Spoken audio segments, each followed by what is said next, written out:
پچھلے جمعے جو میرا بیان ہوا تھا وہ بیان اس بات پر تھا کہ دنیا میں ہم لوگ مختلف قوانین کو، مختلف لاز کو فالو کرتے ہیں. انسان کی زندگی کسی نہ کسی ضابطے اور قانون کی پابند ہوتی ہے.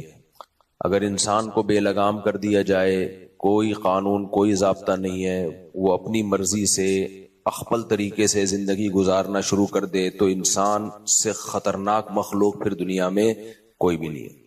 تھوڑی دیر کے لیے ہم فرض کر لیتے ہیں کہ سب کو سب کچھ کی آزادی دے دی جائے، سب کو سب کچھ کی آزادی. سب سے پہلے تو میں 18 شادیاں کروں گا، استغفر اللہ. اگر آزادی دے دی جائے، اللہ نے ہمیں پابند کیا کہ بھائی کیا کرنا ہے، اس سے زیادہ نہیں. بالکل اگر آزادی دے دی جائے نا، کوئی بھی کسی معاملے میں کوئی پابندی نہ ہو. جیسے جانور آزاد ہوتے ہیں، آپ نے کسی جانور کو کسی قانون اور ضابطے کا پابند دیکھا؟ ہاں، جو فطرت نے ان کو پابند بنا دیا، جو ان کے دماغ میں ڈال دیا، وہ تو ایک الگ چیز ہے. ہم خود سے انہیں کسی ضابطے اور قانون کا پابند زبردستی نہیں بنا سکتے. سدھایا جا سکتا ہے تو وہ تو ان کی نیچر کا حصہ بن جاتا ہے. جب سکھایا جاتا ہے تو وہ تو نیچر کا حصہ بن جاتا ہے. لیکن ایسا نہیں ہوتا کہ وہ کسی قانون اور ضابطے کے پابند ہوں.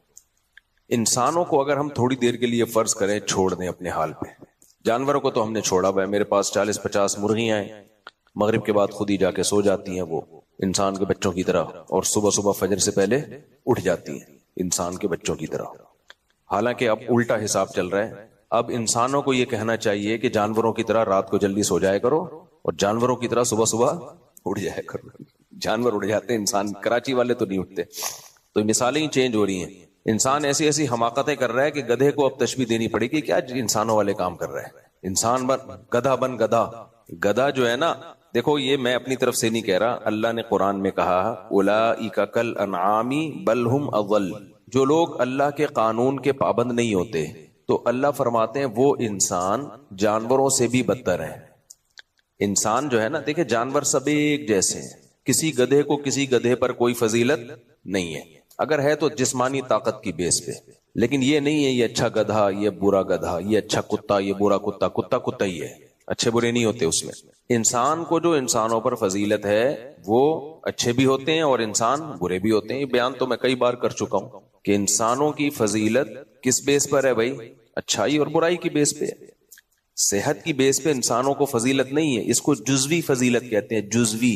موضوع سے میں ہٹ نہ جاؤں، وہ میں نے مثال دینی ہے کہ انسان روٹین کا پابند ہوتا ہے، جانور نہیں ہوتے، یعنی قانون کا. یہ میں مثال سے ہٹ نہ جاؤں، یہ مجھے یاد دلانا ہے کیونکہ میں دائیں بائیں بہت چلا جاتا ہوں پھر. تو انسان جو ہے، انسان وہ اچھے بھی ہوتے ہیں برے بھی ہوتے ہیں، اور جانور کیا ہوتے ہیں؟ سارے ایک ہی جیسے ہوتے ہیں. اب انسان کی اچھائی اور برائی اس میں دیکھا جاتا ہے کچھ لوگ صحت مند ہوتے ہیں، کچھ کمزور ہوتے ہیں. ہم صحت مند کو کہتے ہیں اچھا ہے یہ، کمزور کو کہتے ہیں اچھا نہیں ہے. تو اس کو کہتے ہیں فضیلت جزوی. دیکھو کسی بھی جنس کو، کسی بھی نوعیت کو جو فضیلت حاصل ہوتی ہے نا، وہ فضیلت دو طرح کی ہوتی ہے. اس مضمون کو خوب اچھی طرح سمجھیں. ایک فضیلت کی بنیاد یہ ہوتی ہے کہ جو اصل ہے اس میں مثالوں سے بات سمجھاتا ہوں. جو میرے پرانے بیان سن رہے ہیں ان کو تو یہ بات بہت واضح ہوگی کہ آپ نے مزدور کو بلایا کنواں کھدوانے کے لیے. 4 مزدور آئے آپ کے پاس، کیا کھودنے کے لیے؟ کنواں. اب چاروں میں سے ایک کو ٹھیکہ دینا ہے آپ نے. اصل کام ان کا کیا ہے؟ کنواں کھودنا. ایک کو آپ نے کام دیا کہ یار میں دیکھتا ہوں تو آدھے گھنٹے میں کتنا کھودتا ہے کنواں. اچھا، ان کو باقاعدہ ملازمت پہ رکھنا ہے آپ نے کہ جہاں بھی کنواں کھدوانا ہوگا اس سے کھدواؤں گا میں. کام اس کے ذمہ یہ ہے. اب آپ نے ٹیسٹنگ کے لیے تنخواہ بھاری بھرکم رکھی ہے، آپ نے ٹھیک ٹھاک تنخواہ ہے، تو اس میں آپ بغیر امتحان کے سلیکشن کر لو گے؟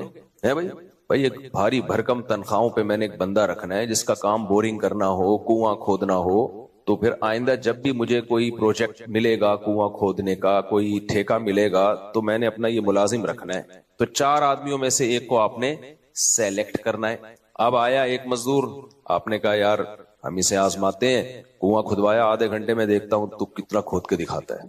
آدھے گھنٹے میں بمشکل 1 انچ کھودا اس نے، لیکن ہے یہ بڑا ہینڈسم، اسمارٹ، خوبصورت. یہ مزدور کیا ہے؟ بڑا اٹریکٹیو، بڑا ہینڈسم. سائٹ پہ کر لیا آپ نے اس کو. دوسرے کے ذمہ لگایا کھود بھائی، اس نے بھی 1 انچ آدھے گھنٹے میں کنواں کھودا. یہ دوسرا کیا ہے؟ سادات میں سے ہے. یہ دوسرا کیا ہے؟ سادات میں سے. نسب پہ بڑی فضیلت ہے اس کو، قریشی، ہاشمی، سید. نسب میں کیا ہے؟ زبردست. تیسرا اس نے بھی آدھے گھنٹے میں 1 انچ 1.5 انچ کھودا, اس سے بھی نہیں کھود پا رہا اتنی تیزی کے ساتھ کنواں بھائی. لیکن اس میں وہ کیا ہے جی, بہت بڑا کوئی یوں سمجھیں کہ مشہور آدمی ہے, عزت ہے سوسائٹی میں, اس کی شہرت بہت ہے, پیسہ بہت ہے اس کے پاس, ارب پتی ہے, وہ کہہ رہا ہے میں کم تنخواہ پہ بھی گزارا کر لوں گا.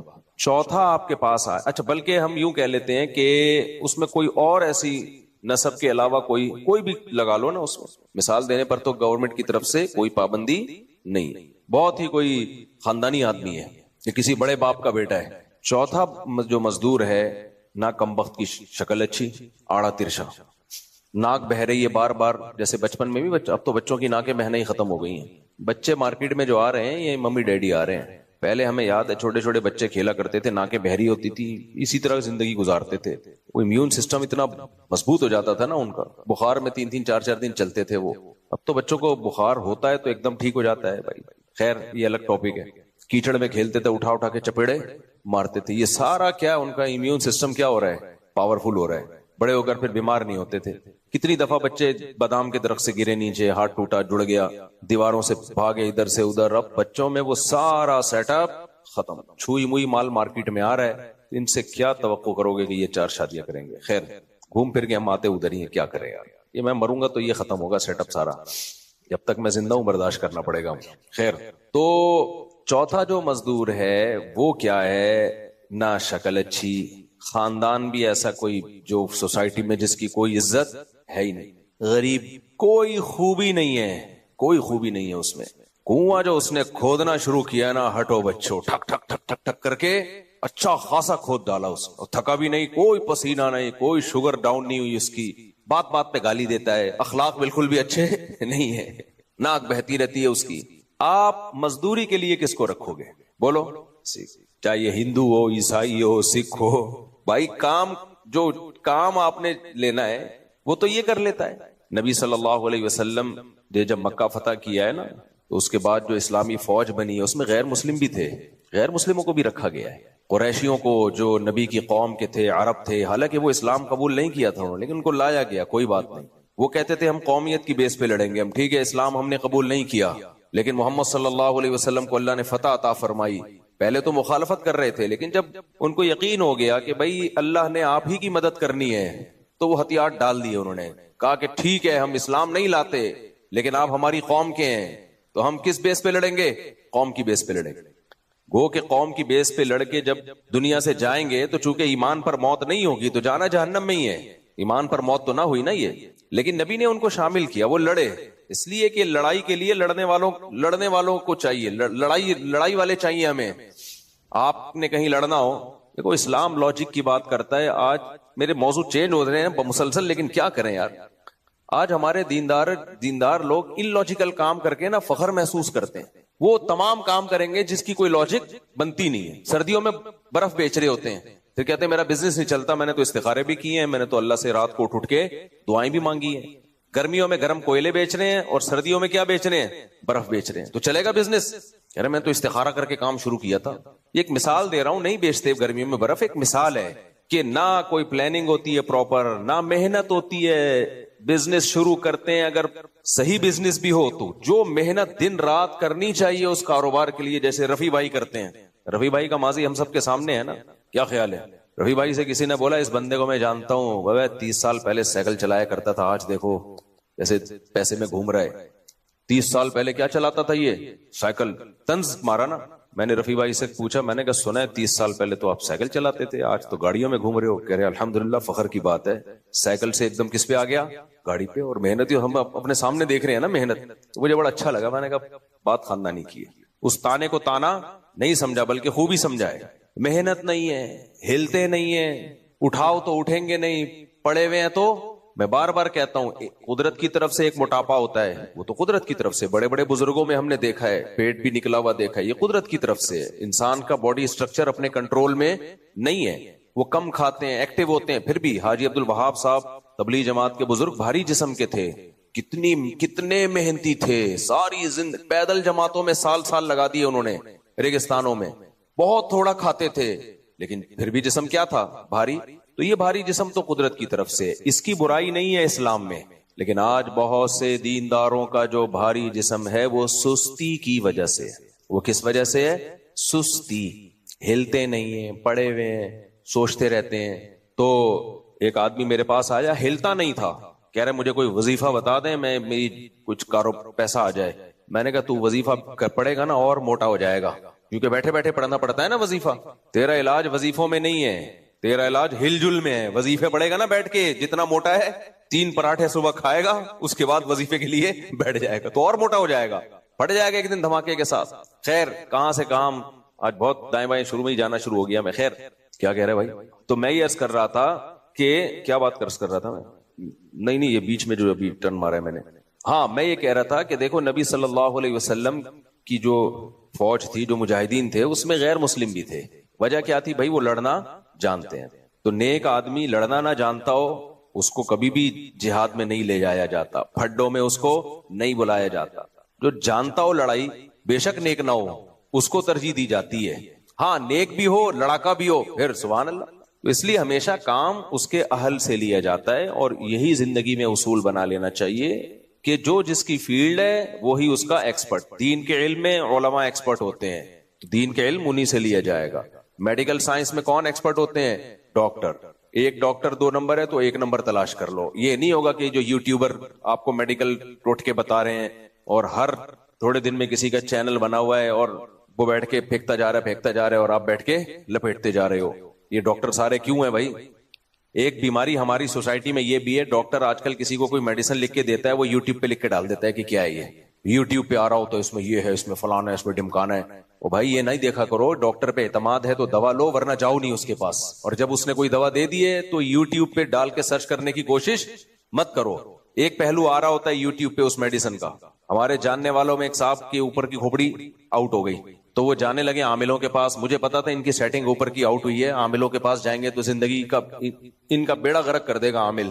جن چڑیل بھوت کے کیس بنا دے گا ان کے اوپر, اور پھر ان پہ بھی ان کی بھی سیٹنگ آؤٹ ہوگی. تھوڑے دن میں ان کے ابا کی سیٹنگ آؤٹ ہوگی, پھر ان کی بیگم کی سیٹنگ آؤٹ ہوگی, پھر آہستہ آہستہ پورا خاندان. چلو پورا خاندان اس نسل میں برباد ہو جاتا نا تو بھی غنیمت تھی, قیامت تک نسلوں میں برباد. اب دیکھ لو, یہ نسل در نسل چڑیل بھوت والے نسل در نسل چلتے ہیں. ان کی ابا پہ بھی آیا کرتا تھا, ان کی ممانی پہ بھی چڑیل ہے, ان کی پھپھو بھی آئی بھی تھی, ان پہ بھی کچھ ہوا ہوا ہے. یہی چلتا ہے پھر. اچھا, میں بار بار کہتا ہوں جب میں عاملوں کے خلاف بولتا ہوں, دیوبندی عاملوں کے خلاف بول رہا ہوتا ہوں, یہ ذہن میں رکھنا. 1 نمبر جو سمجھے جاتے ہیں ان کے خلاف بول رہا ہوتا ہوں, کیونکہ فوراً میرا بیان لے جاتے ہیں 2 نمبر عاملوں پہ. 2 نمبر تو 2 نمبر ہیں بھائی, 1 نمبر کی بات کر رہے ہیں. خیر, تو میں مانتا ہی نہیں اس کو. بعض علماء مجھے کہتے ہیں بہت متشدد ہے اس میں. بھائی صاحب, آپ بھگتو گے تو پتہ چلے گا. بھگتو گے تو پتہ چلے گا.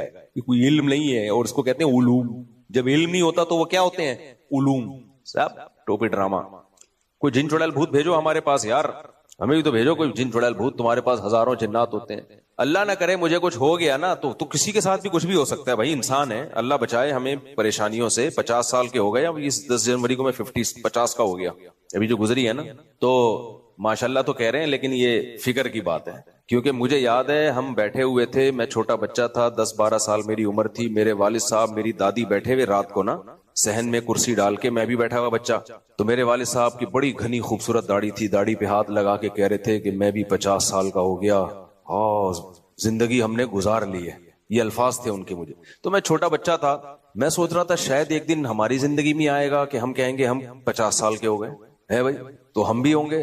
تو والد صاحب تو اس کے 13 سال کے بعد دنیا سے چلے گئے. تو یہ 50 سال کا ہونا خوشی کی بات نہیں ہے, یہ اس کی بات ہے بیٹا پتلی گلی سے نکلنے کا ٹائم. آدھی صدی گزر گئی بھائی, آدھی صدی. لیکن جو 50 سال کے نہیں ہوئے وہ خوش فہمی میں مبتلا نہ ہو. جو کہہ رہے ہیں چلو جی مفتی صاحب ہو گئے تو ان کے تو پتلی گلی سے نکلنے کا ٹائم آ گیا, ہمارا نہیں آیا. ہم نے بڑے بڑے ڈھیٹ لوگ دیکھے ہیں, نہیں جاتے دنیا سے. 100 کے ہو جاتے ہیں, نہیں جاتے.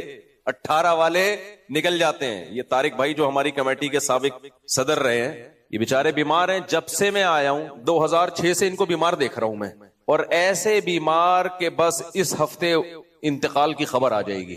ایسے بیمار رہے یہ, راشا ہاتھوں میں اور بیماریاں 20 قسم کی. بس ابھی خبر آئی اگلے ہفتے طارق بھائی جو ہے مسجد میں نہیں آئیں گے, بھئی انتقال ہونے والا ہے. اب تک ماشاءاللہ زندہ ہیں. اور جو ان کو ترس کھا کے جاتے تھے نا طارق بھائی, پتہ نہیں اگلے ہفتے آپ سے ملاقات ہو یا نہ ہو, ان کا انتقال ہو گیا. مسجد میں نماز ہی پڑھنے آتے ہیں, بڑے پکے نمازی, اسی نے ان کو زندہ رکھا ہوا ہے. تو ان بیماریوں کی ٹینشن نہیں لی نا, کیونکہ نماز روزے میں دل لگا ہوا ہے. تو مجھے یاد ہے 2013 اور 14 میں نا کتنے جنازے میں پڑھا چکا تھا ان کے سامنے جو ان کا کے جنازے کا انتظار کر رہے تھے اور خود مر گئے. تو میں نے ایک دن طارق بھائی سے کہا, بے تکلفی ہے, ان سے صدر تھے ہمارے, بے تکلفی تھی, میں نے کہا طارق بھائی بہت ڈھیٹ ہو میں نے کہا انشاءاللہ آپ نہیں مرو گے, یہ سارے جو آپ پہ رو رو کے طرز کھا رہے ہیں نا یہ مریں گے. اور مر گئے بہت سارے, آدھے تو مر گئے میرا خیال ہے. اچھا اب میرا خیال یہ تھا بہت دنوں سے طارق بھائی نظر نہیں آ رہے نا, میں نے کہا یار کوئی خبر نہیں آئی, ایسا نہ ہو کہ ہمیں بتائے بغیر یہ سارا کام ہو گیا ہو. کل میں نے ایسے ہی فون کیا, فون اٹھایا, اور مفتی صاحب خیریت سے ہیں؟ پھر میں نے کہا ماشاءاللہ. پھر میں نے کہا طارق بھائی بہت ڈھیٹ ہو, نہیں تو بھائی یہ کس کے ہاتھ میں ہے؟ اللہ گیا. تو اس لیے آپ زیادہ ٹینشن, آپ خوشی نہ منائیں. جو نوجوان بیٹھے ہوئے ہیں یہاں, کوئی پتہ نہیں ہے بھائی, 100 والے بھی جیتے ہیں. میرے والد صاحب جب میری چھوٹی بہن کا رشتہ طے ہوا نا, تو میرے والد صاحب, آج میں انشاءاللہ سورہ الرحمن شروع کروں گا. الرحمن, الرحمن کا مطلب واضح ہے, علم القرآن. الرحمن یہ مبتدا ہے, علم القرآن اس کی خبر. علم القرآن, اس نے قرآن سکھایا. خلق الانسان, انسان کو پیدا کیا. علمہ البیان, اور انسان کو سکھایا بیان یعنی بولنا, اپنی بات کو ایکسپلین کرنا. الشمس والقمر بحسبان, سورج اور چاند, بحسبان حساب کے ساتھ ہے. حسبان حساب کو کہتے ہیں, یعنی ایک اندازے کے ساتھ ہے. ایسے ہی تکا نہیں ہے کہ بے تکے جو منہ اٹھائے جہاں مرضی جا رہا ہو, سورج اور چاند اس طرح سفر کر رہے ہو, ایسا نہیں ہے. ایک حساب کے, ایک کیلکولیشن ہے سورج اور چاند کی, اس کیلکولیشن کے حساب سے وہ سفر کر رہے ہیں. والنجم والشجر یسجدان, نجم کہتے ہیں بیلوں کو, بیل نہیں ہوتی جو بغیر تنے کے پودے ہوتے ہیں, اور شجر کہتے ہیں جو تنے والے ہوتے ہیں. تو بیلیں اور جو تنے والے پودے یا درخت ہیں, یسجدان, یہ دونوں سجدہ کر رہے ہیں. کہ اسلام میں احکام کا مدار زبان پر رکھا ہے, زبان پر. آج لوگ چھوٹی چھوٹی باتوں پہ زبان سے کلمہ کفر نکال دیتے ہیں اور وہ سمجھتے ہیں کہ اس سے ہوگا کیا. ہمارے ہاں جو لبرل گھرانے میں پیدا ہونے والے بچے ہیں نا, ان کو ذرا سی ٹینشن ہو تو فوراً اللہ کو برا بلا معاذ اللہ کہنا شروع کر دیتے. میں ایسے اللہ کو مانتا ہی نہیں ہوں. ایک خاتون کے میاں نے کہیں دوسری شادی کی بات کی, ان کی وہ کہتی ہے, اس خاتون نے فوراً کہہ دیا کہ میں ایسے اسلام کو ہی نہیں مانتی جو مرد کو اجازت دیتا ہے دوسری شادی. تو بھائی آپ کسی اور طرح سے لڑ لو اس سے, آپ اس کو نہیں کرنے دو, اس سے تھوڑی کفر ہے. تو عورت کی فطرت ہے, نہ کرنے دو اس کو, بولے بھائی مجھے بہت تکلیف ہوتی ہے, میں نہیں برداشت کر سکتی. وہ فرض تھوڑی ہے کرنا, اجازت دی ہے نا اسلام نے. گن پوائنٹ پہ تھوڑی کہا کہ لازمی کرو, وہ تو میں گن پوائنٹ لے کے بیٹھا ہوں, بندوقیں یہاں پہ ٹھا ٹھا کرو, ٹھیک ہے نا, وہ تو میرا ہیڈیک ہے نا, وہ اسلام کا تھوڑی ہے. تو بھائی یہ کہہ لو کہ نہیں کرو مجھے تکلیف ہوتی ہے, جھوٹی موٹی کی بے ہوش ہو جاؤ, جھوٹی موٹی کی خودکشی کی دھمکیاں دے دو, ہاتھ پاؤں یوں کر لو اپنے تھوڑے سے, یوں عجیب سے کر لو, یہ ہوتا ہے سارے, یہ سب چل رہا ہوتا ہے مارکیٹ میں. کچھ بھی کر لو, اس سے آپ کافر نہیں ہوگی, کیونکہ عورت کو سوگن کی تکلیف ہونا نیچرل ہے. وہ نہیں چاہتی میرا میاں کسی اور کا ہو جائے, تو اس میں خطرات بھی ہوتے ہیں, پتہ نہیں برابری کرے گا نہیں کرے گا, تو یہ رائٹ ہے. اور صحابیات کو بھی تکلیف ہوتی تھی. حضرت ابراہیم علیہ السلام نے جب دوسری شادی کی ہے تو آپ کی زوجہ کو, پہلی زوجہ کتنی نیک تھی, مگر ان کو بھی تکلیف ہوئی تھی. تو یہ تو نیچرل ہے. لیکن آپ اللہ پر آ جاؤ, اگر اللہ پہ اعتراضات شروع کر دو, اسلام پہ اعتراضات شروع کر دو, تو بھائی یہ اللہ سے آگے نکلنے کی کوشش ہو رہی ہے. پھر یہ کیا ہو رہا ہے, پھر اللہ نہیں بخش. دوسری تیسری شادی تو بہت دوسرا مسئلہ ہے. اللہ کہے گا تم نے مجھ پہ کیسے انگلی اٹھا دی ہے, مجھے کیسے غلط کہہ دیا. اور یہ آج کل بہت ہو رہا ہے, بات بات پہ کفر زبان سے نکال دیتے ہیں, غموں میں حوصلے چھوڑ دیتے ہیں. لوگ آ کے ملتے ہیں, یہ میرے ساتھ ٹینشن, یہ میرے ساتھ مسئلہ, یہ میرے ساتھ مسئلہ, پتہ نہیں اللہ کہاں ہے. ایک آدمی کے بچے کا انتقال ہوا, کہہ رہے یار اللہ کو میرا ہی بچہ مارنا تھا. بھائی تم کس کے مقابلے میں آ کے کھڑے ہو رہے ہو, خدا سے مقابلہ کر رہے ہو تم. تو یاد رکھو اللہ کی جو صفت ہے نا وہ ہے کبریائی, استغنا. اس سے لڑ کے, اسے برا بلا کہہ کے, اس کے خزانوں سے ایک تنکا بھی نہیں لیا جا سکتا. وہ آپ کے ان جذبات سے متاثر نہیں ہوتا. اگر آپ یہ سمجھو گے کہ میں یوں کروں گا, دیکھو باپ کے سامنے تڑیاں بعض دفعہ چل جاتی ہیں, باپ کے سامنے بعض دفعہ تڑیاں, میں ابا کو مانتا ہی نہیں جو مجھے جائیداد سے آگ کر دیں اور مجھے گاڑی نہ لے کے دیں. ابا ہو سکتا ہے متاثر ہو کے بولے بھائی چل یار یہ گاڑی تیرے نام کر دی, میں نے یہ پلاٹ تیرے نام کر دیا, میرا بیٹا تو مجھے ماننے سے انکار کر رہا ہے.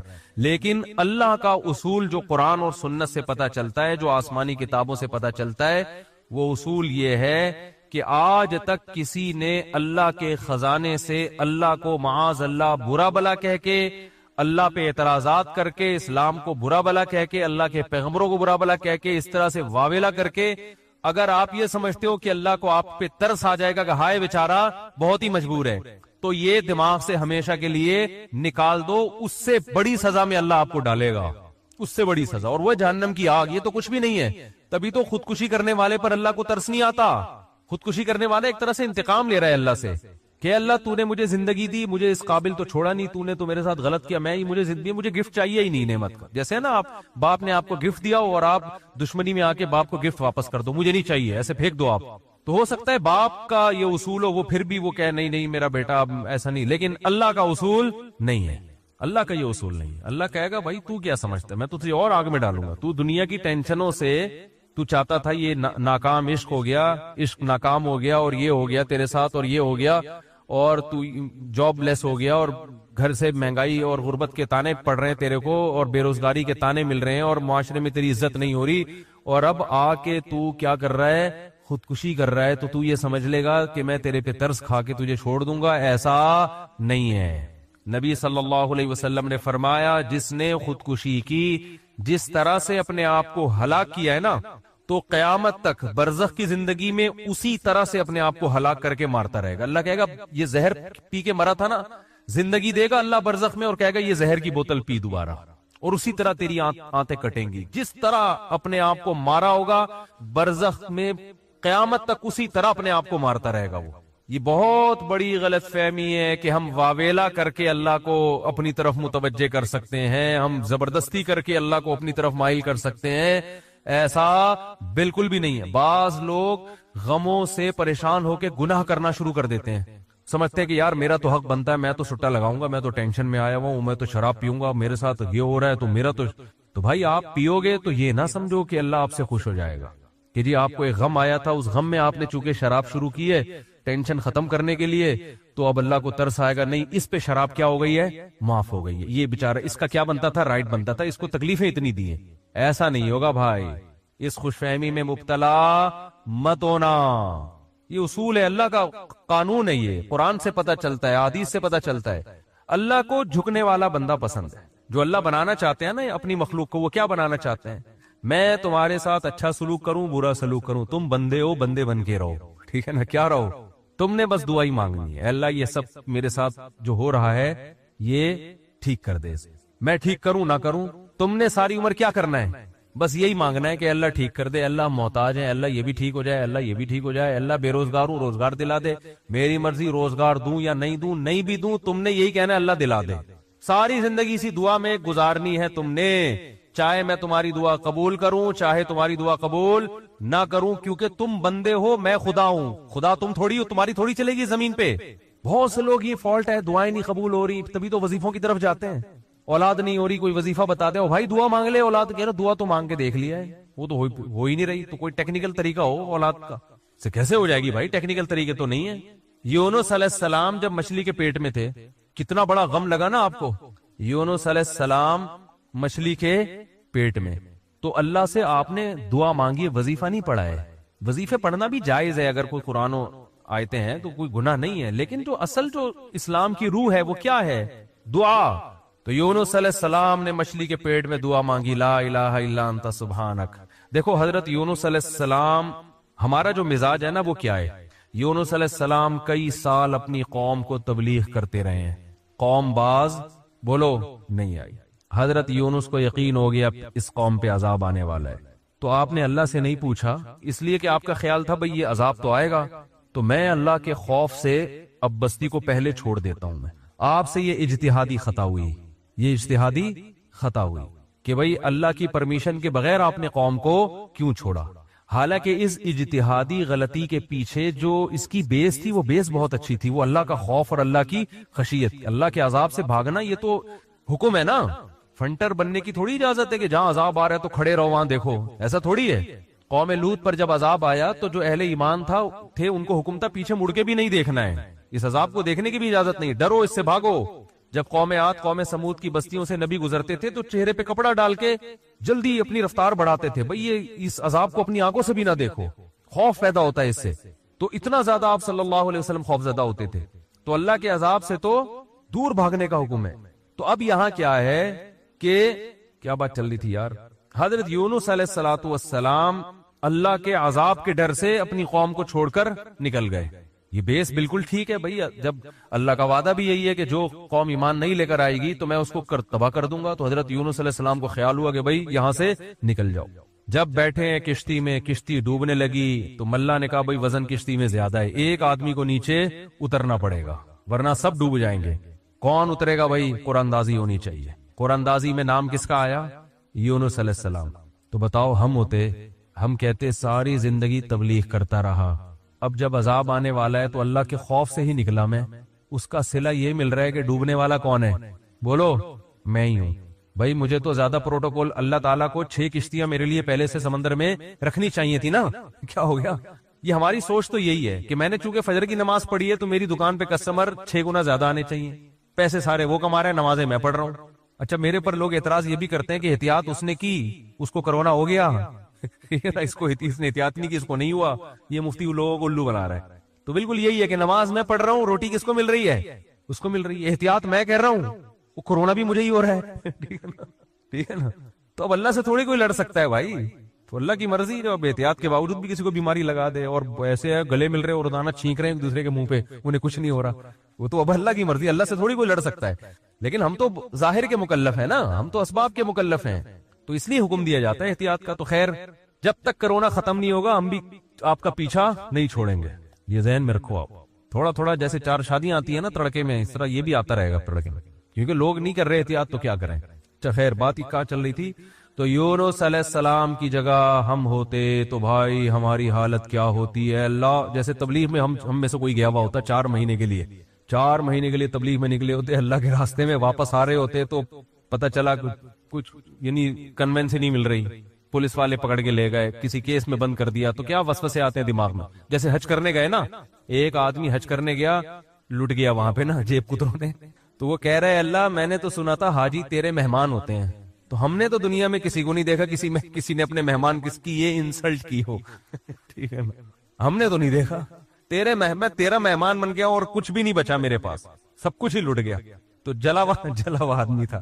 تو یونس علیہ السلام کی جگہ کوئی اور ہوتا, ہم جیسے نالائق ہوتے, تو ہم کہتے اللہ ساری زندگی قوم کی مخالفت لے کے تبلیغ کرتا رہا, اپنا تن من دھن لگا دیا, نہ کاروبار کی طرف توجہ, نہ کوئی پیسے کمانے, جو روکھی سوکھی ملی کھا لیا. پیغمبروں کا تو کوئی اجرت بھی نہیں ہوتی, وہ تو بالکل ہی اللہ توکل پہ چل رہے ہوتے ہیں. اے اللہ غربت میں ایک وقت گزارا, کبھی کھانے کو ملا نہیں ملا, بس تیرے دین کو فوکس کیا. اب جب عذاب آنے والا ہے تیرا اس قوم پہ, تو تیرے خوف سے نکلا میں, جو تیرا ہی حکم ہے کہ مجھ سے ڈرو, میرے عذاب سے ڈرو. اب کم از کم کوئی 2-4 کشتیاں یا ہوائی بحری جہاز کوئی کھڑا ہوا ہوتا میرے استقبال میں, اور اگر نہیں تھا میں نے اپنے خرچے سے پہ کشتی لی ہے میں نے. ٹھیک ہے نا. ذمہ داری کس کی بنتی تھی اللہ؟ ذمہ داری تیری بنتی تھی کہ کشتی کا انتظام تیری طرف سے ہو. بھائی گورنمنٹ اگر کسی فوجی کو کسی مہم پہ بھیجتی ہے, اب جو امریکہ کے فوجی افغانستان آئے ہوئے ہیں ان کو باعزت واپس نکالنا کس کی ذمہ داری ہے؟ بولو نا, امریکہ کی ذمہ داری ہے نا. تو تبھی تو فوجی کہہ رہے ہیں بھائی تم نے ہمیں عزت کے ساتھ جب بھیجا ہے تو عزت کے ساتھ پٹھانوں سے بچا کے نکالنا کس کی ذمہ داری ہے؟ یہ امریکہ کی ذمہ داری ہے نا. تبھی امریکہ قطر میں کوشش میں لگا ہوا ہے کہ بھائی یہ کسی طرح اپنی عزت بچا کے واپس آ جائیں گے. اور بالکل صحیح کر رہا ہے امریکہ اپنے لحاظ سے, اس کا فرض بنتا ہے جب آپ نے فوجیوں کو بھیجا تو واپس بھی تو لے کر آؤ نا ان کو. تو بالکل میرے بھائی یہ بات ذہن میں آ سکتی تھی یونس علیہ السلام کے کہ اللہ یہ سب میں نے تیرے لیے کیا ہے, اب تیرا عذاب آ رہا ہے تو مجھے تو یہاں سے فرار ہونا ہے بستی سے, تو کشتی کا انتظام کرنا میرے ذمے نہیں ہے بلکہ کس کے ذمے ہے؟ تیرے ذمے. چلو میں نے اپنے خرچے پہ کر لی. اب اللہ تو خود ہی اگر ڈوب رہی, اول تو ڈوبنی نہیں چاہیے, تجھے تو یہ طاقت ہے کہ 100 آدمی بھی کشتی میں بیٹھ جائیں, جب تک تیری مرضی نہیں ہوگی کشتی کلٹی بولو نہیں ہوگی, یہ نہیں کلٹی ہو سکتی. دوسری آزمائش تو نے یہ آزمائش میں ڈال دے, کشتی کلٹی ہو رہی ہے. اور اگر کلٹی ہو بھی رہی ہے تو ایسے نالائق لوگ اس کشتی میں بیٹھے ہوئے ہیں. کار آمد تو صرف اس میں یونس علیہ السلام تھے, باقی تو سارے نالائق, کیونکہ مشرک لوگ تھے سارے, بت پرست, پان گٹکے والے, سگریٹ والے, تمباکو والے, سارے اس میں بیٹھے ہوئے ہیں. وہ تو پتہ نہیں کیا کیا نشہ کرتے ہوں گے, سارے ایک نمبر کے چور یہاں بیٹھے ہوئے کشتی میں. تو اللہ ان میں سے کسی کو تو خود ہی جو ہے نا ڈلوا دیتا.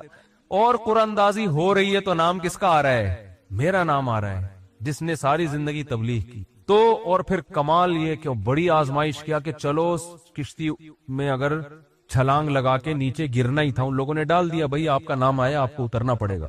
تو تیرنے کا آپشن ہوتا ہے، کہیں تیرتے رہیں گے، کوئی ٹیلا آ گیا وہاں بیٹھ گئے، یا کسی نے دیکھ لیا کوئی رسی پھینک دی، جیسے یا کہیں کنارے پہ اتر گئے، جیسے ہی چھلانگ لگائی ہے ایک اور بڑی آفت، سمندر کی مچھلی نے آپ کو نگل لیا۔ کتنا خوف! ایک حرف زبان سے ناشکری کا نہیں نکل رہا پیغمبر، کہ اللہ مروا دیا تو نے، تو یہ کیا خوف ہوتا ہے؟ سمندر کا اپنا ایک خوف ہے بھائی، کبھی یہاں نہیں سمجھ میں آئے گا، جاؤ سمندر میں جا کے پتہ چلے گا۔ اور قرآن سے پتہ چلتا ہے رات کا وقت تھا، اندھیرا تھا، اندھیرے میں بہت، کیونکہ فنادا فی الظلمات، فی الظلمہ نہیں ہے کہ اندھیرے میں پکارا، اندھیروں میں پکارا۔ پتہ چلا کہ بہت سارے اندھیرے تھے، یعنی ایک مچھلی کے پیٹ کا اندھیرا، ایک سمندر کی تہ کا اندھیرا، اور ایک رات کا اندھیرا۔ کس قدر خوف! بتاؤ آج کسی کو ایسی ٹینشن ملتی ہے؟ آج یہی ٹینشن ہے، ابا نے اس دن چپیٹ لگا دیا تھا کھینچ کے، اور بھائی تمیز سے بات نہیں کر رہا، بیگم کنٹرول میں نہیں ہے، اور مفتی صاحب کا بیان سن کے اللہ کی خاطر شادی کی تھی، پھنس گئے۔ ایک آدمی میرے پاس آیا، کہنے لگا مفتی صاحب میری بیوی کی نہ شکل اچھی ہے اور نہ بات کرنے کا انداز اچھا ہے۔ تو مجھے خود بتا رہا تھا، کہہ رہا اتنی بد اخلاق ہے، میں اس سے کہتا ہوں اگر تیری شکل بھی اچھی ہوتی نا میں تیری بد اخلاقی برداشت کر لیتا۔ چلو یار، پتہ نہیں جھوٹ بول رہا تھا سچ بول رہا تھا، اللہ ہی جانے۔ اب یہ کوئی ٹینشن ہے بتاؤ؟ اصل ٹینشن تو وہ ہے نا۔ اچھا لوگ کہہ رہے ہوتے ہیں وہ ہو جاتا نا اچھا تھا، ہم سمندر میں ڈوب جاتے اچھا تھا۔ او بھائی ابھی ڈوب ہی نہیں رہے ہو اس لیے کہہ رہے ہو اچھا تھا، جب ڈوبنے لگو گے تو وہی کیفیت ہوگی۔ وہ جو پھندا آ گیا تھا نا درخت سے، ایک آدمی کہتا نا اللہ موت دے دے زندگی سے، تو وہ کسی نے پھندا پھینک دیا اوپر سے اور یہ کہا کہ میں اللہ ہوں، اس میں گردن ڈال لے اٹھا لوں گا، تو وہ کہتا ہے یہاں تو کوئی مذاق بھی نہیں کر سکتا ہے اللہ۔ تو وہ جب آتی ہے نا اپنے اوپر تو پھر یہ کنڈیشن ہوتی ہے۔ تو یونس علیہ السلام پر جو آزمائشیں آئیں، کتنی بڑی بڑی آزمائشیں، مچھلی کا پیٹ اور نگل گئی مچھلی اکثر ثابت نگلتی ہے، ذرا بھی شکایت، کیونکہ ہم بندے ہیں بھائی، ہماری جو ڈیوٹی ہے ہم نے وہ کرنی اور چھوٹا بن کے رہنا ہے۔ ہم نے اللہ کے سامنے یہ نہیں کرنا یہ کیا ہو رہا ہے، ایسا کیوں ہو گیا، میں تو تبلیغ کے لیے نکلا تھا، میرے ساتھ یہ ناانصافی، یہ نہیں ہوتا۔ یہ اصول قرآن کیوں یہ واقعہ ذکر کر رہا ہے؟ یونس علیہ السلام اللہ کے برگزیدہ پیغمبر ہیں۔ ہمارے حضرت فرمایا کرتے تھے یہ محبت کی چٹکیاں ہوتی ہیں، انسان کو جس سے محبت ہوتی ہے تو اس کو ستاتا ہے، اور یہ ستانا تکلیف برائے تکلیف نہیں، اس کے درجات کو بلند کرنی محبت کا اظہار ہے کہ میرا ایسا بندہ ہے، ایسا پیغمبر ہے، کتنی آزمائشوں میں ڈالا، زبان سے ایک حرف ناشکری کا نہیں نکل رہا، ساری اپنی طرف منسوب کہ میری غلطی ہے، میری غلطی ہے، میری غلطی ہے، میں غلط ہوں۔ تو قرآن کے الفاظ دیکھو، جب مچھلی نے نگلا ہے اور سمندر کی تہ میں گئی اندھیروں در اندھیرے، تو یونس علیہ السلام نے فنادا فی الظلمات، اندھیروں میں کیا پکارا؟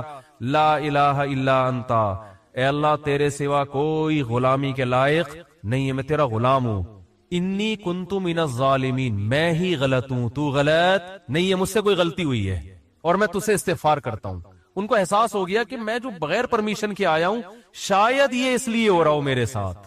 دیکھو اپنے آپ کو غلط ثابت کرنے کے لیے دلائل تراشے جا رہے ہیں، کوئی اللہ نے وہی تھوڑی کی تھی اس وقت کہ آپ غلط ہیں، بس اس عمل سے اندازہ ہو گیا کہ بھائی اور تو میں نے مجھے نہیں لگتا میرے سے کوئی گناہ ہوا ہو، تو مجھے لگتا ہے کہ یہ ہے جس کی وجہ سے اللہ کیا ہے، مجھ سے ناراض ہے۔ تلاش کر رہے ہیں، کوئی اپنی مسٹیک تلاش کریں، اپنے آپ کو غلط کہیں تو لا الہ الا انتا سبحانکا، اے اللہ تو ہر عیب سے پاک ہے۔ کیا مطلب؟ تو میرے ساتھ غلط نہیں کر سکتا، یہ میرا ہی کوئی عمل ہے جس کی وجہ سے ایسا ہو رہا ہے، تو تھوڑی غلط ہے، تو ہر عیب سے پاک ہے، تو ظالم تھوڑی ہے، میری غلطی ہے، میں غلط ہوں۔ کیا اللہ کے رحمت کے خزانے حرکت میں آتے ہیں۔ فَالْتَقَمَهُ الْحُوتُ وَهُوَ مُلِيمٌ، قرآن کہہ رہا ہے مچھلی نے نگلا اس حال میں کہ یونس علیہ السلام اپنے آپ کو ملامت کر رہے تھے۔ جب مچھلی نگل رہی تھی اس وقت بھی اپنے آپ کو ملامت کر رہے، اپنے آپ کو برا بلا کہہ رہے ہیں، میں غلط، میں نے غلط کیا۔ تو جب مچھلی کے پیٹ میں جا کے توبہ استغفار کی ہے تو اللہ کی صفت استغنا دیکھو، اللہ فرماتے ہیں لولا انہ کان من المسبحین، اگر یونس اپنی غلطی کا اعتراف نہ کرتے للبث فی البطن الی یوم یبعث فی بطنہ الی یوم یبعثون، قیامت تک اسی کے پیٹ میں رہتے، وہ نہیں نکلتے۔ یہ اللہ کی صفت استغنا ہے کہ بھئی اللہ کو آپ ڈرا کے دھمکا کے یا اپنی غلطی کا اعتراف کیے بغیر اللہ پہ ڈال کے اللہ سے کچھ بھی منوا نہیں سکتے۔ اللہ کہتے ہیں ہمیشہ رہتے، لیکن اللہ کو پتا تھا نہیں ہے ایسا، وہ تو آزمایا، پیغمبر تو گناہ نہیں کر سکتے نا، یہ تو اللہ آزما رہے ہیں دنیا کو دکھانے کے لیے کہ میرے نیک بندے ایسے ہوتے ہیں۔ تو اللہ فرماتے ہیں کہ فَأَنبَذْنَاهُ بِالْعَرَاءِ، ہم نے ایک میدان میں ان کو، جب انہوں نے توبہ استغفار کی ہے تو اللہ نے مچھلی کو حکم دیا ان کو نگل دے باہر، اور وہ مچھلی نے وہ آپ کو ساحل سمندر پہ ڈالا ہے. اب اللہ کی رحمت کے خزانے، سمندر کے ساحل پر کچھ بھی نہیں تھا. اللہ فرماتے ہیں وہاں اپنی قدرت سے ہم نے درخت پیدا کر دیا جو ان کو کیا دے گا؟ چھاؤں. اب معجزے ہو رہے ہیں کہ نہیں ہو رہے؟ بھئی اللہ آزمایا، اللہ نے کہا آزمائش میں پورا اترا یہ بندہ، میرے یہ نیک بندے آزمائش میں پورے اترے ہیں. اور اللہ نے اپنی قدرت سے درخت پیدا کر دیا اور حکم دیا جاؤ اپنی قوم کے پاس واپس جاؤ. قوم سے عذاب ٹل گیا. ہوا یہ تھا کہ جب یونس علیہ السلام کو یقین ہو گیا عذاب آ رہا ہے، تو یونس علیہ السلام جیسے ہی نکلے، وہ قوم تھی ہوشیار، اس کو اندازہ ہو گیا کہ بھائی یہ جب تک ہم میں تھے تو عذاب کا چانس نہیں تھا، یہ گئے ہیں تو اب واقعی آئے گا. تو عذاب دیکھے بغیر انہوں نے توبہ تائب شروع کر دی، تو اللہ نے وہ عذاب آنے والا ان سے کیا کر دیا؟ ٹال دیا. یہ ہے اللہ کی رحمت. اللہ کے غضب پہ کیا رہتی ہے؟ بولتے کیوں نہیں بھائی؟ غالب. تو یہ واقعہ بھی ثابت ہو گیا، رحمت ہمیشہ گراف اللہ کا اوپر ہے. ہاں عذاب دیکھ لیتے اور مذاق اڑاتے، جیسے قوم عاد نے مذاق اڑایا. فلما رأوه عارضا مستقبل اوديتهم، جب انہوں نے بادلوں کو اپنی طرف آتے ہوئے دیکھا، پیغمبر بتا رہے ہیں کہ یہ عذاب ہے، تو کہہ رہے ہیں هذا عارض ممطرنا، کوئی عذاب نہیں ہے بھائی، بادل تو آتے ہیں برستے بھی ہیں، کوئی نارمل. وہ تو آخری دم تک ڈٹے ہوئے تھے. اب کیونکہ اللہ کی صفت غضب بھی ہے، رحمت غالب تو رہتی ہے، لیکن ایسا نہیں ہے کہ غضب ختم ہی ہو گیا ہے. پھر اللہ نے عذاب بھیجا اس قوم پہ. 7 دن 8 راتیں تیز ہوائیں چلی ہیں، 8 دن 7 راتیں، اور ایسا اٹھا کے اس قوم کو پٹخا ہے کہ اللہ فرماتے ہیں کہ انہم اعجاز نخل خاویہ. 1 ہفتے کے بعد ایسا لگ رہا تھا کھجور کے تنے ہیں جو اوندھے پڑے ہوئے ہیں. بڑے بڑے قداور لوگ تھے وہ. تو اس لیے میرے بھائی جب کوئی غم آئے، پریشانی آئے، تو واویلا نہ مچایا کرو، رونے دھونے کی اجازت ہے. یہ بے صبری نہیں ہے، جب انسان کو غم ہوتا ہے روتا بھی ہے، ہائے ہوئے بھی کرتا ہے، لیکن اللہ کو برا بلا کہنا شروع کر دینا، میرے ساتھ اللہ یہ کر رہا ہے، میرے ساتھ اللہ میں ہی میرا ہوں اللہ کو. آپ کا کام ہے غلامی، مانگتے رہنا ہے، مانگتے رہنا ہے، مانگتے رہنا ہے. اکثر ایک واقعہ علماء بتاتے ہیں، کتابوں میں لکھا ہوا ہے کہ ایک بزرگ حج کرنے جاتے تھے، حج کرنے کے بعد ندا آتی تھی قبول نہیں ہوا. کیا ندا آتی تھی؟ قبول نہیں ہوا. تو دوبارہ چلے جاتے اگلے سال. جب حج کرتے پھر ندا آتی قبول نہیں ہوا، وہ پھر چلے جاتے. کسی نے کہا کہ آپ خود ہی بتاتے ہو کہ جب میں حج سے فارغ ہوتا ہوں آسمان سے ایک ندا آتی ہے کہ قبول نہیں ہوا، تو پھر کیوں جاتے ہو بار بار؟ تو انہوں نے کہا بھائی میرا کام ہے حج کرنا، اپنی کوتاہیوں کی اصلاح کرنا. قبول کرنا کس کا کام ہے؟ اللہ کا. اب اللہ سے تو لڑ تھوڑی سکتا ہوں. اور یہ بھی نہیں ہے کہ اب فنٹر نہیں بنو، اب تو ہم نہیں جائے گا بھائی، اب تھوڑی 2 دفعہ چلے گا، 3 دفعہ چلے گا، ہر دفعہ یہ آواز آ رہی ہے اب تھوڑی ہمارے پاس اور بھی دنیا میں غم ہے بھائی، یہ حج ہی کرتے رہیں گے کیا؟ یہ ہوتا اصل میں لوگوں کا یہ رویہ ہو گیا ہے. دعا میں بہت ہو رہی ہے یار، ہم نے دعا مفتی صاحب 6 دفعہ دعا مانگ لی پھر بھی فائدہ نہیں ہو رہا. اب یہی تھوڑی کہ دعا مانگتے بول نہیں رہے ہوتے، مفتی صاحب سے ڈر رہے ہوتے ہیں. تو بھائی اتنا اللہ سے ڈر لو. وہ بعض تو بول بھی دیتے ہیں. تو بھائی 6 دفعہ 10 دفعہ 100 دفعہ دعا مانگنے میں کیا جا رہا ہے یار؟ اللہ کے سامنے ہاتھ اٹھا کے مانگنے سے زیادہ بھی کوئی مزیدار عمل ہو سکتا ہے؟ نہیں قبول ہو رہی، اہل اللہ کہتے ہیں نہیں قبول ہو رہی نا، اس میں مانگنے میں اور زیادہ مزہ ہے. ٹھیک ہے نا؟ اس میں مانگنے میں یہ اللہ ایمان کا امتحان لے رہا ہے، تو ہم غیب پر ایمان کے دعوے دار ہیں. اللہ تو نہ قبول کر، ہم تو مانگتے رہیں گے. ہمیں مزہ اسی میں آتا ہے. حضرت عمر رضی اللہ تعالی عنہ کا قول ہے کہ مجھے اس سے غرض نہیں ہے کہ میری دعا قبول ہو رہی ہے کہ نہیں ہو رہی، یہ تو میرا کام ہی نہیں ہے کہ یہ اللہ کی ذمہ داری ہے، یہ ہماری ٹینشن. یہ تو میں حضرت عمر کے الفاظ اپنی زبان میں بتا رہا ہوں، یہ ہماری ٹینشن ہے ہی نہیں. یہ تو اللہ کا کام ہے نا، قبول کرنا تو اس کا کام ہے. فرمایا مجھے اس کی فکر ہوتی ہے کہ دعا مانگنے کی توفیق مل رہی ہے کہ نہیں مل رہی. ایسا نہ ہو مایوسی اتنی پیدا ہو جائے کہ دعا مانگنے ہی کی توفیق چھن جائے. یہ ڈینجرس ہے، یہ خطرناک ہے کہ اللہ نے آپ کو اپنے در سے محروم کر دیا، ہاتھ اٹھانے کی توفیق سلب کر لی. اور آج لوگوں میں یہ نظر آتا ہے دعا مانگنے کی توفیق نہیں مل رہی، کیونکہ ان کی پوری نظر اسباب پہ ہوتی ہے، اللہ پہ نظر ختم. یہ بہت خطرناک ہے. دیکھو اسباب پہ نظر رکھو گے، ہو سکتا ہے اسباب اختیار کر کے کام تو ہو جائے، لیکن اللہ کی جب عدالت میں کیس لے کے جاؤ گے، فائل داخل کرو گے، وہاں سے جو کام جب منظور ہوگا نا، اس کام کی نوعیت میں اور آپ کے کام کی نوعیت میں زمین اور آسمان کا فرق ہوگا. جب اللہ کے سامنے کیس لے گئے، کام خراب بھی ہوگا تو بنے گا، اور جب اسباب پہ نظر رکھو گے بنے گا بھی تو ہو سکتا ہے اس میں خیر نہ ہو، یہ کوئی الٹا کام ہو رہا ہو. جس کام سے آپ نے اللہ کو نکال دیا، اب اس میں خیر کی توقع نہ رکھیں.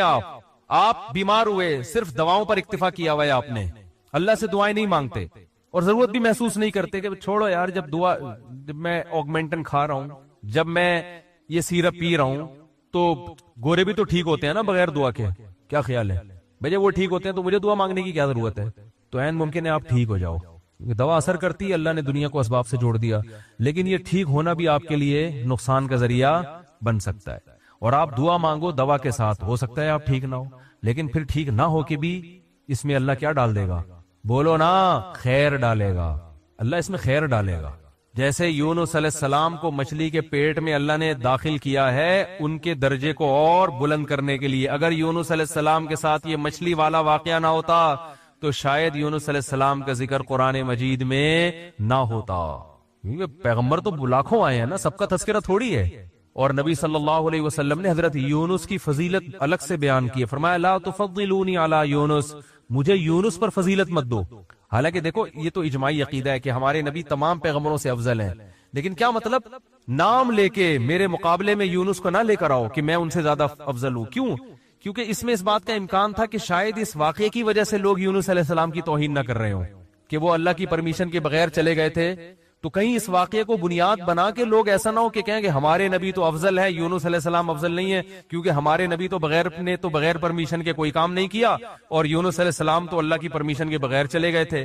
اس لیے نبی نے اس کانسیپٹ کو درست کرنے کے لیے، کلیئر کرنے کے لیے کہ کہیں تمہارے ذہن میں یہ چیز نہ ہو، اس لیے کیا مطلب حدیث کا کہ یونس علیہ السلام کا نام لے کے دونوں کو مجھے ان کے مقابلے میں لا کے کھڑا مت کرو، اور یہ مت کہو کہ محمد صلی اللہ علیہ وسلم حضرت یونس سے افضل ہیں، حالانکہ افضل ہیں، لیکن جہاں بھی حضرت یونس کی توہین کا ذرہ برابر بھی شائبہ نکلتا تھا آپ صلی اللہ علیہ وسلم نے اس سے منع کر دیا، اس لیے کہ آپ صلی اللہ علیہ وسلم جانتے تھے کہ یہ جو کچھ یونس علیہ السلام کے ساتھ ہوا یہ اصل میں آپ کو بلند مرتبہ دینے کے لیے ہوا تھا اور یہ بتانے کے لیے ہوا تھا کہ اللہ کی صفت استغنا کیا ہے، اور یہ بتانے کے لیے کہ اللہ سے لڑ کے کوئی چیز نہیں لی جا سکتی، اور یہ بتانے کے لیے کہ غموں میں، ٹینشنوں میں، پریشانیوں میں اللہ کے نیک بندوں کا رویہ کیا ہوتا ہے۔ اور میں آپ کی جنرل نالج کے لیے ایک بات یہ بھی بتا دوں کہ جس کا یہ لائف اسٹائل ہوگا نا وہ ٹینشنوں میں بھی خوش رہے گا، ویسے ہی ٹینشن ختم کر لیتے ہیں اللہ اس سے، کیونکہ وہ ہر ٹینشن کو کس کی طرف سے سمجھ رہا ہے؟ اللہ کی۔ تو جب اللہ ہمارا ہے اور وہ اپنے بندوں کا اچھا چاہتا ہے تو اس میں ٹینشن دے گی بھی ہماری کیا ہوگی؟ اس میں خیر ہی ہوگی۔ اس نے یعقوب علیہ السلام سے جو بیٹا چھینا تو یعقوب علیہ السلام کو نوازنے کے لیے چھینا، یوسف علیہ السلام کو جو بچپن میں باپ سے الگ کر دیا مصر کا بادشاہ بنانے کے لیے کیا اس نے، نہ چھنتے نہ بادشاہ بنتے۔ تو ہمارا کام ہے ہر برائی اپنے کھاتے میں ڈالیں، سمجھ رہے ہو کہ نہیں سمجھ رہے؟ اور ہر اچھائی کس کی طرف منسوب کریں؟ اللہ کی طرف۔ دیکھو جن بھی یہ چیز جانتے ہیں، حالانکہ جن میں تو شر غالب ہوتا ہے، لیکن اس معاملے میں جن ہی ہم سے اچھے۔ سورہ جن میں ہے کہ 28ویں پارے میں 29ویں پارے میں ہے نا سورہ جن، اس میں اللہ تعالیٰ نے جنات کی تبلیغ کا تذکرہ کیا ہے۔ ہوا یہ تھا کہ رسول اللہ صلی اللہ علیہ وسلم قرآن مجید کی تلاوت فرما رہے تھے تہجد میں، مسجد جن وہاں مکہ میں موجود بھی ہے، تو جنات کا ایک وفد وہاں سے گزرا، انہوں نے جب قرآن سنا تو بڑے حیران ہوئے، یہ تو بالکل ویسا کلام ہے جیسا موسیٰ علیہ السلام پر نازل ہوئی تھی تورات اور حضرت عیسیٰ پہ انجیل، یہ تو بالکل ویسا کلام ہے۔ یعنی ان کو اندازہ ہوا کہ یہ پیغمبر ہیں، وہ ہو سکتا ہے جن بھی پڑھے لکھے ہوں، یعنی اہل کتاب میں سے ہوں، تو وہ اچھا اس میں توحید کا بیان بھی تھا، تو وہ جنات جا کے اپنی قوم کو تبلیغ کرنے لگے۔ اچھا پھر ایک اور واقعہ یہ ہوا تھا کہ جنات جب آسمانوں پہ جاتے تو شہاب ثاقب کے ذریعے ان کا آسمانوں پہ داخلہ بند کر دیا گیا، تو یہ خبر بھی جنات میں پھیل گئی کہ پہلے ہم جاتے تھے کچھ نہیں ہوتا تھا، اب جانا روک دیا جا رہا ہے۔ یہ جو شہاب ثاقب ہوتے ہیں نا چنگاریاں، اس پہ سائنسدان اعتراض کرتے ہیں یہ تو ویسی رگڑ لگنے سے، وہ یعنی ستاروں کے ٹکڑے، سیاروں کے ٹکڑے ٹوٹتے ہیں، رگڑ لگنے سے یہ ہوتا ہے، تو یہ کوئی اسلام کے منافی نہیں ہے۔ اللہ تعالیٰ کسی جن کو مار سکتے ہیں، اس کے فرشتے کسی جن کو مار سکتے ہیں اس کے ذریعے، رگڑ بھی لگے اور وہ جل بھی جائے اور جن بھی مر جائے، تو اس میں کون سا کوئی وہ ہمیں جن تھوڑی نظر آ رہا ہے، ہمیں تو وہ شہاب ثاقب جاتا ہوا نظر آ رہا ہے۔ اور یہ بھی ضروری نہیں ہے کہ جب بھی شہاب ثاقب ٹوٹے تو کوئی جن ہی مر رہا ہو، اس سے اتفاقی حادثہ بھی ہو سکتا ہے۔ یہ تو اسلام نے یہ نہیں کہا کہ جب بھی آسمان پہ آپ کو رگڑتا ہوا ستارے کا ٹکڑا نظر آئے گا تو وہ جن ہی ہے جس کے پیچھے جا رہا ہے۔ وہ بعض دفعہ ایسے ہوتا ہے کہ جنات کا تعاقب ہوتا ہے اس کے ذریعے، تو یہ نبی کے دور میں ہوا، اور اس کی دلیل یہ ہے کہ جب قرآن کی آیتیں نازل ہوئی نا کہ جنات نے کہا کہ ہم جب جاتے ہیں تو شہاب ثاقب آتا ہے، تو اس پر کسی مشرک نے اعتراض نہیں کیا کہ یہ تو پہلے بھی آ رہے تھے، اب تھوڑی آ رہے ہیں، کوئی نیا واقعہ تھوڑی ہے۔ یہ تو پہلے بھی آ رہے ہیں. تو جنات نے یہ کہا کہ ہم نے دیکھا ہے کہ ہمارا اوپر داخلہ بھی کیا ہو گیا, منع ہو گیا. تو دنیا میں کوئی بڑا واقعہ ہوا, تو واقعہ انہوں نے دیکھا کہ بھئی یہ قرآن نازل ہو رہا ہے اور یہ کوئی دنیا میں نیا مذہب آیا ہے اور یہ پیغمبر ہیں. تو انہوں نے جا کے اپنی قوم کو تبلیغ کی, جس کا سورہ جن میں تذکرہ ہے. تو تبلیغ میں انہوں نے یہ الفاظ کیے کہ وَأَنَّا لَمَسْنَا السَّمَاءَ فَوَجَدْنَاهَا مُلِئَتْ حَرَسًا شَدِيدًا وَشُهُبًا. ہم پہلے کی طرح جب آسمانوں پہ جاتے ہیں تو ہم اس میں پہرے دیکھ رہے ہیں اور شہاب ہے, پتھر ہیں جن سے ہمارا تعاقب ہو رہا ہے. تو یہ کچھ کام ہوا ہے. آگے کیا کہتے ہیں, اِنَّا لَا نَدْرِي, ہمیں نہیں پتا. یہ جو دنیا میں عجیب سا کام ہوا ہے نا, لا ندری, ہمیں معلوم نہیں ہے. اشر ارید بمن فی الارض, کہ جو لوگ زمین میں رہتے ہیں ان کے ساتھ برائی یعنی شر کا ارادہ کیا گیا ہے.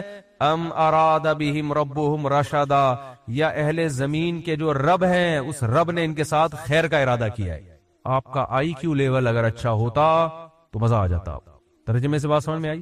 وہ کیا کہہ رہے ہیں, ہمیں نہیں پتا یہ جو نیا واقعہ ہوا ہے, اہل زمین کے ساتھ برائی کا ارادہ کیا گیا ہے, پیسو وائس فعل مجہول, یا اللہ نے ان کے ساتھ خیر کا ارادہ کیا ہے. بھائی یہ بھی کہہ سکتے تھے کہ ہمیں نہیں پتا کہ اللہ نے ان کے ساتھ خیر کا ارادہ کیا یا شر کا ارادہ کیا ہے. شر اور خیر دونوں کی نسبت کس کی طرف کرتے, اللہ کی طرف, کہ پتہ نہیں اللہ اب انسانوں سے اچھا چاہ رہا ہے یا کوئی عذاب آنے والا ہے یا کوئی کچھ اچھا ہونے والا ہے, ہمیں نہیں پتا لیکن کچھ ہونے والا ہے. نہیں آ رہی بات؟ ارے بھائی جنات کو جب یہ واقعہ ہوا نا, اوپر جانا بند ہو گیا آسمانوں پہ, تو جن آ کے آپس میں گول میں اس کانفرنس بلائی. انہوں نے بولا کہ بھائی کچھ کام عجیب سا ہو رہا ہے, کچھ ہو رہا ہے, یا تو کوئی بہت اچھا ہوگا یا کچھ برا ہو رہا ہے. یعنی کچھ نہ کچھ تو ابھی کائنات میں نیا ہوگا, اس زمین پہ کچھ نیا ہوگا. بمن فی الارض, اہل زمین کے ساتھ کچھ نیا ہونے والا ہے.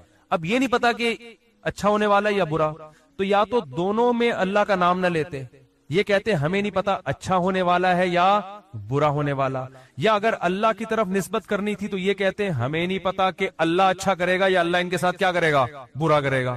بھئی جو بھی کرے گا اللہ ہی کرے گا نا.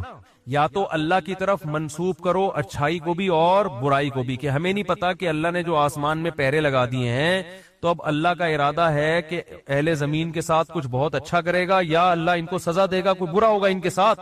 لیکن جنات کا انداز دیکھو, وہ کہہ رہے ہیں جب برائی کی بات آئی تو اللہ کا نام درمیان سے غائب کر دیا. اشر اریدا, اریدا جو میرے تفسیر کے لیکچر سن رہے ہیں نا اسپیچز چینل پہ, ان کو پتا ہے اریدا اکریما کی طرح ہے, پیسو وائس, ارادہ کیا گیا ہے. کس نے کیا یہ نہیں بتا رہے, کیا تو اللہ نہیں ہے. برائی کا ارادہ کیا گیا ہے زمین والوں کے ساتھ یا اللہ نے اچھائی کا ارادہ کیا ہے. اب آئی سمجھ میں؟ اب بھی اگر نہیں سمجھ میں تو آئی کیوں لیس لوگ ہیں آپ لوگ. پھر وہی پہلی ہے کہ وہ جو سیٹھ صاحب تھے نا, بے وقوف تھے, اپنے شاگرد سے کہہ رہے ہیں, اپنے ملازم سے, کہ ایسی پہلی پوچھ کہ اس کا جواب میں بتا سکوں, ورنہ بے عزتی ہو جائے گی نا. اور اگر نہیں بتایا نا میں نے اس پہلی کا جواب تو میں تجھے چھوڑوں گا نہیں, تیری گردن اڑا دوں گا میں.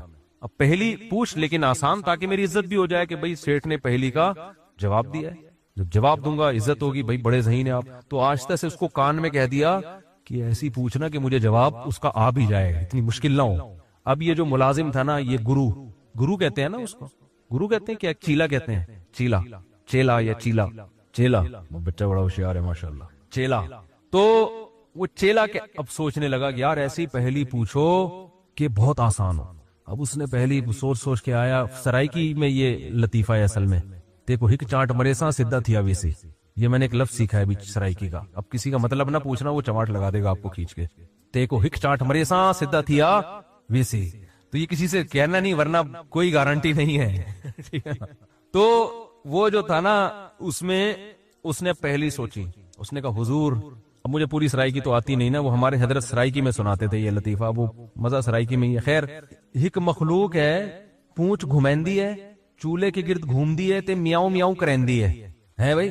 پونچھ بلی ہے نا, سب کو پتا ہے بھائی, اور چولہے کے گرد اکثر گھومتی, اور آخر میں کمبخت نے یہ بھی بتا دیا کہ میاؤں میاؤں کرندی ہے, کہ یار ایسا نہ ہو یہ کوئی شیر اور چیتک کو لے آئے. اب یہ کھوپڑی اس کی کام نہیں کر رہی نا, ٹھیک ہے, آئی کیو. اب یہ گھنٹہ بیٹھ کے سوچ کے کہتا ہے یار کس مجھ سے, کہہ رہے ککیڑ مرغا نا. اب یہ جو چیلا تھا نا, اس نے بولا اگر میں نے بول دیا نا کہ یہ غلط ہے تو میری تو ایسی کی تیسے. اور یہ تھا ڈیڑھ ہوشیار, یہ اگر یہ کہہ دیتا کہ جی یہ جو ہے کیا نام ہے صحیح جواب دیا، تو اس کو یہ شبہ تھا کہ جو میرا گرو ہے وہ کہے گا کہ یہ شاید 2 نمبری کر رہا ہے، تو اس نے بڑی چالاکی سے کام کیا، اس نے بولا حضور لگتا ہے کسی نے دسیا ہے، یعنی اتنی مشکل پہلی میں نے پوچھی تھی اور آپ نے بالکل درست جواب دیا، یہ کسی نے یقیناً آپ کو بتایا ہے۔ تو جواب کہتے ہیں نہیں، عقل کی دوڑ ہے، عقل کی دوڑ ہے بھائی، ادھر کیا ہے یہ عقل کی دوڑ ہے، ہمارے ادھر ایسی پڑھتے تھے عقل کی دوڑ ہے، عقل کی دوڑ ہے بھائی یہ۔ تو میں نے اتنی ڈیٹیل میں آپ کو بتایا، اب بھی سمجھ میں نہیں آ رہا کہ جنات کیا کہہ رہے ہیں، انا لا ندری، ہمیں نہیں پتا، اشر ارید بمن فی الارض، کے زمین والوں کے ساتھ شر کا ارادہ کیا گیا ہے، ام اراد بہم ربہم رشدا، یا رب نے خیر کا ارادہ کر لیا ہے۔ تو کتنی تمیز ہے جنات میں، ہے وہی، حالانکہ شر کا ارادہ بھی اگر کیا تو اللہ نے کیا ہے، خیر کا ارادہ بھی کیا تو کس نے، لیکن قرآن جنات کے ان الفاظ کو نقل کر کے، قرآن نا سمندر ہے، بہت سارے مضامین قرآن میں ہوتے ہیں، ایک ایک آیت میں بہت ساری چیزیں نکل رہی ہوتی ہیں، تو یہاں یہ جہاں یہ بات ثابت ہو رہی ہے، تبھی تو فقہاء نے بیان کیا نا کہ قرآن اور حدیث سے استدلال 4 طریقوں سے ہوتا ہے، عبارت النص، اشارت النص، اقتضاء النص اور دلالت النص، 4 طریقے ہیں جہاں سے فقہاء قرآن اور سنت سے مسائل نکالتے ہیں، جو اصول فقہ میں پڑھائے جاتے ہیں، جو آج کل جو نئے محقق آ رہے ہیں نا مارکیٹ میں، انہوں نے ان میں سے کوئی اصول بھی نہیں پڑھا ہوتا۔ تو اس سے یہ بھی پتا چل رہا ہے قرآن تمیز بھی سکھا رہا ہے ہمیں کہ جنات سے تمیز سیکھ لو، ہمیشہ شر کی نسبت اپنی طرف کرو، صحیح ہے نا، میری وجہ سے ایسا ہوا، یہ ساری خرابی کس کی وجہ سے ہوئی ہے، میری وجہ سے ہوئی ہے، بھائی میری کوئی کوتاہی ہے جس کی وجہ سے شکست ہوئی ہے، جیسے غزوہ احد میں شکست ہوئی تو صحابہ نے تو اپنے آپ کو جھونک دیا تھا، شکست ہو گئی تو قرآن نے کیا کہا، تمہاری وجہ سے ہوئی ہے، ٹھیک ہے نا، تم نے پیغمبر کی اس معاملے میں اطاعت نہیں کی۔ صحابہ نے یہ نہیں کہا واہ ہم مدینہ چھوڑ کر آ گئے پیغمبر کے لیے، ہے بھائی اتنے ساری ہم نے قربانیاں دے دی اور اسباب کی دنیا میں کامیابی کی امید نہیں تھی، پھر بھی ہم نے اپنے آپ کو میدان جنگ میں لے جا کے جھونک دیا۔ اب ایک گھاٹی پہ اگر 50 آدمیوں کے میں سے چند لوگوں نے اگر امیر کی اطاعت نہیں کی تو اس کی ہم سب کو اتنی بڑی سزا مل رہی ہے، دوسرے کوتاہی تو انہوں نے کی ہے اور قرآن کہہ رہے کہ تم نے کی ہے، سب کی طرف نسبت کیوں کی جا رہی ہے؟ صحابہ نے ایسا کوئی لفظ زبان سے نہیں نکالا، کچھ بھی نہیں نکالا صحابہ، اے اللہ ہماری غلطی ہے، ہم استغفار کرتے ہیں، آئندہ یہ کوتاہی نہیں ہوگی۔ کیسا کامیابی کے اصول ہیں یہ؟ تو بھائی دیکھو دنیا میں آپ کو اللہ کی مان کے چلنا ہے، آخرت میں پھر اللہ آپ کی مان کے چلے گا، سمجھ رہے ہو نا؟ پھر آخرت میں اللہ کہے گا کہ وَلَكُمْ فِيهَا مَا تَشْتَهِي أَنفُسُكُمْ، تمہیں زبان سے نہیں بولنا پڑے گا، جو دل میں تمہارے خیال آئے گا نا، خواہش پیدا ہوگی، اس دل کی خواہشات کو اللہ وہاں پورا کرے گا۔ دنیا آزمائش کی جگہ ہے، پیڑے کھانے کی جگہ نہیں ہے، یہاں آزمائشیں ہیں، اور اگر کوئی آزمائش نہیں ہے تو یہ خود ایک آزمائش ہے۔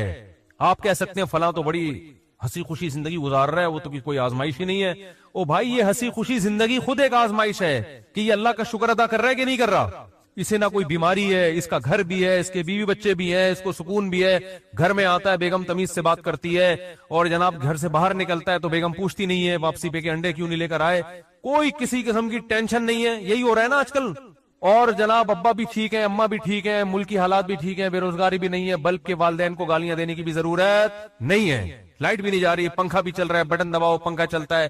جیسے آسٹریلیا میں تو یہی ہوتا ہے، بٹن دباتے تھے پنکھا چل جاتا تھا، وہاں پہ میں حیران ہوتا تھا یار ہم تو دیکھتے ہیں ٹرائی کر کے چلا کہ نہیں چلا، ایسے ہی ہوتا ہے نا، چل گیا اے اللہ تیرا شکر ہے، نہیں چلا کوئی بات نہیں، لائٹ آنے والی ہے تھوڑی دیر میں آ جائے گی، جنریٹر چلاؤ کھینچو پھر اس کو جا کے، کتنے تو چپک کے مر گئے جنریٹر سے بیچارے اس چکر میں۔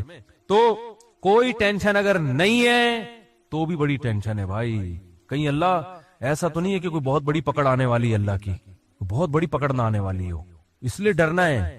تبھی کہتے ہیں نا الایمان بین الخوف والرجاء، خوف اور امید کے درمیان ہے ایمان۔ اللہ کی نعمتوں پہ خوش بھی ہونا ہے لیکن خوف کے ساتھ، اترانا نہیں ہے، خوف کے ساتھ، یار اللہ نے مجھے گاڑی بھی دے دی، گھر بھی دے دیا، بیوی بچے بھی دے دیے، روزگار بھی اچھا ہے، صحت بھی اچھی ہے، سب کچھ ہی مجھے مل گیا، تو کہیں یہ استدراج نہ ہو، اللہ کی طرف سے ڈھیل نہ ہو، کیونکہ فرعون کو بھی سب کچھ مل گیا تھا۔ صحابہ میں تو ایسا بھی ہوتا تھا جب ان کے سامنے اچھے مرغن کھانے آتے رونا شروع کر دیتے، کہیں ایسا تو نہیں ہے کہ ہم نے نبی کا جو ساتھ دیا تو اللہ تعالیٰ نے ہمیں ہمارے اعمال کا بدلہ کہیں دنیا میں ہی تو نہیں دے دیا، ایسا تو نہیں آخرت میں نہیں ملے گا، اس سے ڈر جاتے تھے وہ. اور آج ہماری حال دیکھو، ہماری حالت دیکھو. خوشی ملتی ہے تو اترانے لگتے ہیں، دوسروں کو نیچا دکھانے لگتے ہیں، اور ایسے سمجھتے ہیں ہم سے بڑا فنٹر دنیا میں کوئی ہے ہی نہیں، اور اعمال کس سے پیچھے ہٹ جاتے ہیں. خوشی ملی ہے نا تو اعمال سے کیا ہو جاتے ہیں؟ پیچھے. اور غم ہوتا ہے تو واویلا کرنا شروع کر دیتے ہیں. جیسے قرآن نے کہا ان الانسان خلق ہلوعا اذا مسہ الشر جزوعا واذا مسہ الخیر منوعا، کہ انسان کو جب شر پہنچتا ہے جزوعا، جزا فضا شروع کر دیتا ہے، واویلا، ہائے میرے رب نے یہ کر دیا، ہائے میرے اللہ نے یہ کر دیا میرے ساتھ، میں ہی ملا تھا اب ٹینشن دینے کے لیے. اور جب خوشیاں ملتی ہیں منوعا، اللہ فرماتے ہیں کنجوس بن جاتا ہے، میرا مال میں خرچ نہیں کروں گا، میں غریبوں کا خیال نہیں کروں گا، میرا پیسہ ہے، میری محنت ہے. تو کہیں الا المصلین فرمائے کچھ لوگ ہیں جو معتدل ہوتے ہیں کہ جب غم پہنچتا ہے تو صبر کرتے ہیں، خوشی پہنچتی ہے تو اللہ کی اطاعت میں اور زیادہ بڑھ جاتے ہیں. اور وہ کون لوگ ہیں؟ الا المصلین الذین هم علی صلاتهم دائمون، وہ نمازی جو اپنی نمازوں کی حفاظت کرتے ہیں. اور والذین هم من عذاب ربهم مشفقون، آخرت کا سوچ سوچ کے ڈرتے رہتے ہیں. لفروجہم حافظون، اپنی شرمگاہوں کی حفاظت کرتے ہیں. الا علی ازواجہم او ما ملکت ایمانہم، سوائے اپنی بیویوں کے کسی اور کے پاس نہیں جاتے. لاماناتہم وعہدہم راعون، اپنے ایگریمنٹ کے پابند ہوتے ہیں، کسی کو زبان دے کے پیچھے نہیں ہٹتے معاہدوں کے. تو اللہ نے جو خوف دن کے دل میں نا ان کی یہ صفات بیان کی ہیں، فرمایا یہ نارمل لوگ ہوتے ہیں. یہ کیا ہوتے ہیں؟ نارمل. آج کسی مفتی طارق مسعود صاحب کے بیانات سننے کے لیے youtube.com/مفتی طارق مسعود کو سبسکرائب کریں، اور اگر آپ لائیو ویڈیو کو کبھی بھی مس نہیں کرنا چاہتے ہیں تو سبسکرائب کرنے کے بعد بیل آئیکن پہ کلک کرنا مت بھولیں. جزاک اللہ.